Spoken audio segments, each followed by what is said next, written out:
Hello friends, welcome to let's revision. आज की video में हम करने वाले हैं यूपी टेट हिंदी के प्रीवियस ईयर प्रश्नों को। ये प्रश्न जो है पेडागोजी के हैं। पेडागोजी के इस तरह से छोटे छोटे प्रश्न आपकी यूपी टेट हिंदी में बनते हैं, तो ध्यान से इस वीडियो को पूरा देखिएगा। लास्ट में एक सवाल रहेगा जिसका आंसर आपको कमेंट बॉक्स में करना रहेगा। बिना देरी किए हम अपनी क्लास को यहाँ से स्टार्ट कर लेते हैं। ये हमारी यूपी टेट हिंदी की दूसरी क्लास है। पहली क्लास हमने कल करा था, जिसका हमने प्लेलिस्ट बना दिया है। अगर आप लोगों ने नहीं देखा है, प्लेलिस्ट में जाके देख सकते हैं। चलिए यहाँ से प्रश्नों को स्टार्ट कर लेते हैं। प्रश्न ये कह रहा है कि भाषा शिक्षण की पद्धतियों में कौन सा आपका नहीं है। किंडरगार्टन है, मॉन्टेसरी है, अभिक्रमित अन्वेषण है या ड्रैकाली पद्धति है। भाषा शिक्षण की पद्धतियों में कौन सा है आपका। किंडरगार्टन है तो ये आंसर होगा नहीं। मॉन्टेसरी भी होती है एंड ड्रैकाली पद्धति भी होती है। यही कौन सा नहीं होता। सी आंसर यहाँ पे सही है। अभिक्रमित अन्वेषण नहीं होता भाषा शिक्षण की पद्धतियों में। तो UP TET and C TET में काफ़ी आपका अंतर है, तो आपको फैक्ट यहाँ पे चीज़ों को डिफरेंट होता है। पेडागोजी में इसमें आपका फैक्ट रिलेटेड आता है। सी टेट के अंदर आपका अंडरस्टैंडिंग बेस्ड होता है। ये चीज़ें आपको ध्यान देना है, बारीकी से चीज़ों को पढ़ना है। इस सवाल में आपसे पूछा जा रहा है निम्नलिखित में से कौन सी शिक्षण पद्धति नहीं है।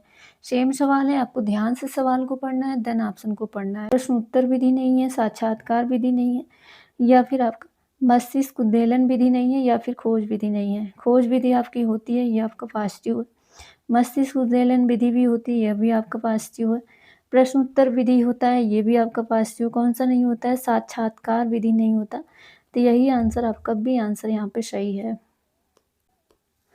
नेक्स्ट थर्ड नंबर सवाल, उपचारात्मक शिक्षण का क्या अर्थ है। ये चीजें आपका पूछा जा रहा है। ऑप्शन ए कह रहा है कि शिक्षार्थी के अधिगम को सुधारना। बी कह रहा है कि शिक्षार्थियों के अधिगम तथा शिक्षकों के शिक्षण दोनों में सुधार करना, या फिर परीक्षण में शिक्षार्थियों के निष्पादन में सुधार करना, या फिर कक्षा प्रदर्शन में सुधार करना।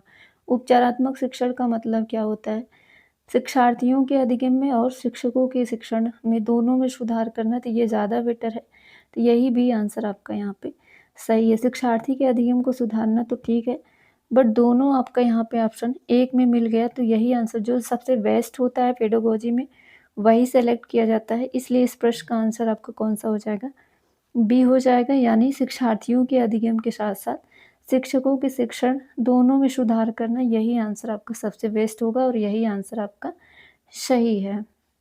ब्रज भाषा इनमें से किस रूप में सर्वाधिक प्रसिद्ध है। काव्य भाषा के रूप में, तकनीकी भाषा के रूप में, राजभाषा के रूप में, या फिर राष्ट्रभाषा के रूप में। राष्ट्रभाषा का कोई दर्जा नहीं है, आपका संविधान के अंदर राजभाषा का प्रावधान है। तो ब्रज भाषा इनमें से किस रूप में सर्वाधिक प्रसिद्ध है, काव्य भाषा के रूप में प्रसिद्ध है। तो पहला ही आंसर आपका यहाँ पे सही है। थोड़ा सा डिटेल में समझेंगे। ब्रज भाषा काव्य भाषा के रूप में क्या है, सर्वाधिक प्रसिद्ध है। तो शाब्दिक अर्थ क्या होता है, ध्यान रखिएगा। राजभाषा का शाब्दिक अर्थ होता है राजकाज की भाषा। संविधान के अंदर राजभाषा और राजभाषाओं शब्द का प्रयोग हुआ है, तो ये चीजें आपको याद रखना है। राष्ट्रभाषा की बात कर ले तो इसका उल्लेख संविधान के अंदर हुआ ही नहीं है, ये चीज आपको ध्यान रखना है, हमेशा याद रखना है। अष्टम अनुसूची में भी भाषाओं को राज्य की राजभाषा कहा गया है, ये चीज़ें आपको याद रखना है। एग्जाम की दृष्टि से काफ़ी महत्वपूर्ण आपका ये सारी लाइनें हैं। ये लास्ट की लाइन, एक लाइन आपको ध्यान रखना है। संविधान की धारा 3431 के अनुसार भारतीय संघ की राजभाषा क्या होगी, हिंदी होगी, और लिपि जो होगी वो क्या होगी, देवनागरी होगी। काफ़ी इंपॉर्टेंट लाइन है, प्लीज़ इसको लिख लीजिएगा, एक दो बार पढ़िएगा, चीज़ें हमेशा के लिए जो है याद हो जाएंगी। अगला सवाल है, ब्रजबुली के नाम से जानी जाती है पंजाबी भाषा, गुजराती, पुरानी बांग्ला या फिर मराठी। ब्रजबुली के नाम से किन्हें जाना जाता है, पुरानी बांग्ला को जाना जाता है। सो इस प्रश्न का आंसर आपका सिंपल सा सी आंसर आपका यहाँ पे सही है। ब्रजबुली नाम से जाना जाता है, पुरानी बांग्ला को ब्रजबुली नाम से जाना जाता है। अगला सवाल है, भारतवर्ष में हिंदी को आप किस वर्ग में रखेंगे, तकनीकी भाषा में, राजभाषा में, राष्ट्रभाषा में, या फिर इनमें से कोई नहीं। अभी अभी हमने बताया भारतवर्ष में हिंदी को आप किस वर्ग में रखेंगे, राजभाषा के रूप में रखेंगे। तो आपको ध्यान रखना है राष्ट्रभाषा का दर्जा जो है संविधान के अंदर मिला ही नहीं है, ये चीज़ आपको याद रखना है। इस प्रश्न का आंसर कौन सा सही है आपका, यहाँ पे बी आंसर सही है। अगला सवाल है, काफ़ी इंपॉर्टेंट सवाल है, छोटा सा सवाल है। छोटे सवाल कई बार एग्जाम के अंदर ज़्यादा गलत होते हैं, क्योंकि यूपी टेट का जो परीक्षा है वो फैक्ट बेस्ड है, आपको चीज़ों को पढ़ना ही होगा। भारत की राजभाषा क्या है, उर्दू है, अंग्रेजी है या फिर हिंदी है या इनमें से कोई नहीं। तो भारत की राजभाषा क्या है? अभी-अभी हमने बताया हिंदी है, जो कि भारत की राजभाषा आपकी हिंदी है और आपकी लिपि जो है आपका देवनागरी है। तो ये चीज़ें आपको ध्यान रखना है। भारत की राजभाषा क्या है? हिंदी है। सो इस प्रश्न का आंसर आपका सी आंसर सही है।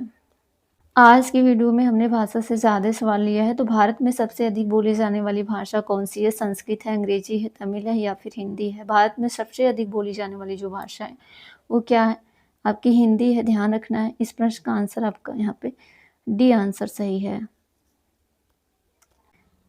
अगला सवाल है, हिंदी किस परिवार की भाषा है? शामी-हामी, भारोपी, काकेशी, पापुई। हिंदी किस परिवार की भाषा है? भारोपी परिवार की भाषा है। सो इस प्रश्न का आंसर आपका यहाँ बी आंसर सही है। हिंदी जो है पूछा जाए किस भाषा परिवार से है, तो भारोपी भाषा परिवार से आपकी हिंदी। काफ़ी महत्वपूर्ण प्रश्न आपके एग्जाम की दृष्टि से। ये भाषा से जो सवाल 3-4 हो पाए हैं, ये काफ़ी महत्वपूर्ण है। 1-2 सवाल आपको एग्ज़ाम के अंदर ज़रूर मिल सकता है। तो ध्यान से एक बार फिर से इस वीडियो को देख लीजिएगा ताकि चीज़ें हमेशा के लिए क्लियर हो जाएँ। अगला सवाल है, खून पसीना एक करने का अर्थ क्या होता है? मेहनत करना होता है, पढ़ाई करना होता है, खेलना होता है या फिर यात्रा करना होता है? खून पसीना एक करने का मतलब होता है मेहनत करना, संघर्ष। तो याद रखना है, खून पसीना एक करना का अर्थ होता है मेहनत करना। सो पहला ही आंसर आपका यहाँ पे सही है। अगला सवाल है, बालक शब्द का स्त्रीलिंग रूप क्या होगा? बालिका होगा, बच्चा होगा, लड़की होगा या शिशु होगा? बालक शब्द का स्त्रीलिंग क्या होगा? बालिका होगा। सिंपल सा आंसर आपका पहला ही यहाँ पे सही है। अगला सवाल पर्यायवाची से है। सुंदर का पर्यायवाची है, कुरूप होता है, रमणीय होता है, भद्दा होता है या अजीब होता है? सुंदर का पर्यायवाची शब्द क्या होता है? रमणीय होता है। सो इस प्रश्न का आंसर आपका बी आंसर सही है। अगला सवाल है, फूलना फलना का सही अर्थ क्या होता है? पौधे का बढ़ना होता है, उन्नति करना होता है, सजाना होता है, फल तोड़ना होता है? फूलना और फलना का जो सही अर्थ है वो उन्नति से है ना? तो उन्नति से है, इसलिए इस प्रश्न का आंसर आपका बी सही है। फूलना फलना का अर्थ होता है सफल होने से, समृद्धि यानी उन्नति करना। कभी कभी आशीर्वाद के रूप में भी इसको लिया जाता है। तो ध्यान रखिएगा, इस प्रश्न का आंसर आपका बी सही है। फूलना फलना का अर्थ होता है सफल होना, समृद्धि पाना, उन्नति करना। तो ध्यान रखना है बी आंसर। ये लास्ट का सवाल आप लोगों को कमेंट बॉक्स में करना है। रामायण के रचयिता कौन है? वेद व्यास है, वाल्मीकि है, तुलसीदास है या फिर भभूति है? सो फ्रेंड्स, आज के प्रश्न यहीं तक। काफ़ी छोटा सा वीडियो था, काफ़ी अच्छे क्वेश्चन इस वीडियो के अंदर थे। सो आपके कितने प्रश्न सही हुए, 10-12 सवाल जो भी हो पाया, आप अपना स्कोर कमेंट बॉक्स में लिख सकते हैं। चैनल पे पहली बार है, प्लीज़ लेट्स रिवीजन को सब्सक्राइब कर दीजिएगा और वीडियो को लाइक कर दीजिएगा। इस प्रश्न का आंसर आप लोग कमेंट बॉक्स में करिए। इस प्रश्न से रिलेटेड जितना आपको फैक्ट पता हो वो आप कमेंट बॉक्स में लिखिएगा। लिखने से क्या होता है, चीज़ें हमेशा के लिए याद रहती हैं। तो वीडियो को यहीं एंड करते हैं। Thank you and all the best.